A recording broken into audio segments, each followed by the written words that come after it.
சந்தோஷம் சந்தோஷம் வாழ்க்கையின் பாதி பலம்.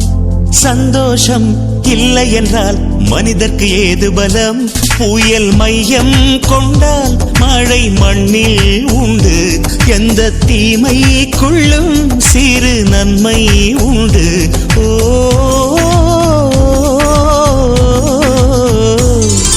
சந்தோஷம் சந்தோஷம் வாழ்க்கையின் பாதி பலம். சந்தோஷம் இல்லை என்றால் மனிதர்க்கு ஏது பலம்?